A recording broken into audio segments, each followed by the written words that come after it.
कैसे हो मित्रों, स्वागत है आप सभी का आज फिर एक बार आपके अपने चैनल सच्चे सनातनी में। दोस्तों, आज हम सभी जानेंगे कि मृत्यु के बाद शिशु को जलाया क्यों नहीं जाता, उन्हें दफनाया क्यों जाते हैं। मित्रों, आप सभी जानते होंगे दूसरे धर्मों में मृत्यु के बाद लाश को दफनाया जाता है, वहीं हमारे हिंदू धर्म में जलाने की प्रथा है। लेकिन दोस्तों, क्या आप जानते हैं कि हिंदू धर्म में नवजात शिशुओं को मृत्यु के बाद जलाने की बजाय दफनाया क्यों जाता है? अगर नहीं तो हमारे साथ आज के इस वीडियो के अंत तक बने रहें, क्योंकि आज के इस वीडियो में हम आपको यही बताने जा रहे हैं जिसका वर्णन गरुड़ पुराण में भी मिलता है। नमस्कार, सच्चा सनातनी पर आपका एक फिर बार स्वागत है। मित्रों, नवजात शिशु या सन्यासियों को जलाने के बदले दफनाया क्यों जाता है, इससे पहले हम आपको ये बता दें कि कितनी उम्र के बालक या बालिकाओं को हिंदू धर्म में मृत्यु के बाद दफनाने का नियम है। गरुड़ पुराण में वर्णित कथा के अनुसार पक्षीराज गरुड़ के पूछने पर भगवान विष्णु उनसे कहते हैं, हे गरुड़, अगर किसी स्त्री का गर्भपात हो जाए या फिर जन्म के बाद 2 वर्ष तक की उम्र के किसी बालक या फिर बालिका की मृत्यु हो जाए तो उसको जलाने की बजाय जमीन में गड्ढा खोदकर उसे गाड़ देना चाहिए और इसे अधिक उम्र के ही मनुष्य की मृत्यु होने पर उसे जलाना चाहिए। गरुड़ पुराण की माने तो वास्तव में मनुष्य जब जन्म लेता है तो 2 वर्ष की उम्र तक वे दुनिया की सारी अर्थ मोह माया से परे होता है। ऐसी स्थिति में उसके शरीर में विराजमान आत्मा को उससे मोहन नहीं होता। ऐसे में जब कोई 2 वर्ष से कम उम्र का मनुष्य मृत्यु को प्राप्त होता है तो आसानी से उस शरीर का त्याग कर देता है और पूरे उस शरीर में प्रवेश करने की कोशिश भी नहीं करता।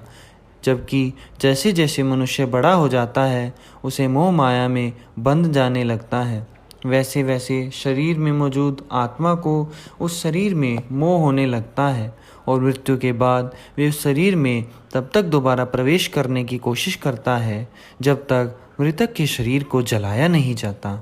गरुड़ पुराण की माने तो अंतिम संस्कार अर्थात दाह संस्कार शरीर से लगाव का एक रूप है। जब शरीर को जला दिया जाता है तब वे अग्नि द्वारा मुक्त हो जाता है और इसके बाद उस आत्मा के पास कोई लगाव नहीं रहता।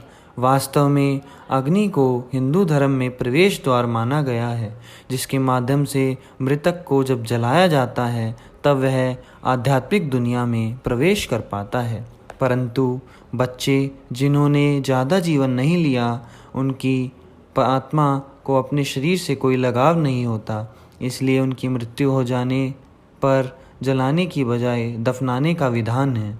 इसके अलावा गरुड़ पुराण में यह भी बताया गया है कि शिशु के अलावा संत, महापुरुषों और भिक्षुओं को भी मृत्यु के बाद जलाने की बजाय दफनाना चाहिए, क्योंकि ऐसा मनुष्य अपनी कठोर तपस्या और आध्यात्मिक प्रशिक्षण के बल पर अपने शरीर की सभी इंद्रियों को नियंत्रित कर लेता है और मोह माया, क्रोध, काम, लोभ आदि पर विजय प्राप्त कर लेता है। ऐसे में उस शरीर में उपस्थित आत्मा को उस शरीर से कोई लगाव नहीं रह जाता और जब ऐसे मनुष्य की मृत्यु होती है तो वह बिना किसी बाधा के बैकुंठ धाम चला जाता है और हरि के चरण में सदा के लिए स्थान ले पाता है। इसके अलावा भगवान विष्णु ने गरुड़ पुराण में बताया कि जब किसी शिशु की मृत्यु हो जाए तब उसकी आत्मा की शांति के लिए क्या करना चाहिए। भगवान विष्णु के अनुसार जब किसी शिशु की मृत्यु हो जाती है तब उसकी माता पिता को चाहिए कि उसके नियमित वह दूध का दान करे या फिर जितने माह शिशु की उम्र रही हो उतने बच्चों को अपने हाथों से दूध पिलाए, क्योंकि बच्चों की मृत्यु के बाद उनका श्राद्ध नहीं किया जाता। किसी भी मृतक का विधि विधान पूर्वक शादी तभी किया जा सकता है या तो उनका चूड़ाकन संस्कार यानी कि मुंडन हो गया हो या फिर उसका उपनयन संस्कार हो गया हो। साथ ही भगवान विष्णु कहते हैं कि यदि माता पिता की क्षमता हो तो वह मरे हुए बच्चे के निर्मित वस्त्र आदि भी दान कर सकते हैं। माता पिता या परिजन कोई भी मरे हुए बच्चे के निमित्त जितना दान करता है उतना जल्दी उस बच्चे की आत्मा को दूसरा शरीर प्राप्त होता है। इतना ही नहीं, भगवान विष्णु गरुड़ से ये भी कहते हैं कि गरुड़, जो किसी बालक की मृत्यु होती है उसे ज़मीन में गड्ढा खोदकर गाड़ दिया जाता है। तब उसके परिवार वालों को चाहिए कि उन्हें ज़मीन के उस हिस्से को गोबर से लीपकर उसे गंगाजल से पवित्र कर दे और तत्पश्चात उसके ऊपर तुलसी का पौधा लगा दे, क्योंकि ऐसा माना जाता है जहाँ तुलसी का पौधा होता है वहाँ मैं स्वयं वास करता हूँ और ऐसे में मृत आत्मा को जल्द ही मुक्ति मिल जाती है। तो मित्रों, अब तो आप समझ ही गए होंगे कि हिंदू धर्म में 2 वर्ष से कम उम्र के बालकों और साधु सन्यासियों को जलाया क्यों नहीं जाता। अगर समझ आ गया हो तो इससे स्वयं तक सीमित ना रखें, बल्कि अपने दोस्तों और परिवार वालों के साथ भी साझा करें। और अगर आपके पास भी गरुड़ पुराण से जुड़ी कोई ऐसी रोचक कथा है तो नीचे कमेंट करके हमारे साथ शेयर अवश्य करें। फिलहाल आज की यह वीडियो यहीं समाप्त होती है। ऐसे और भी आध्यात्मिक और धार्मिक वीडियोस देखते रहने के लिए अभी हमारे चैनल को सब्सक्राइब करें। फिलहाल आज इस वीडियो के लिए हमें इजाज़त दें और वीडियो देखने के लिए आपका बहुत बहुत शुक्रिया दोस्तों। धन्यवाद। जय श्री राम, जय बागेश्वर धाम दोस्तों।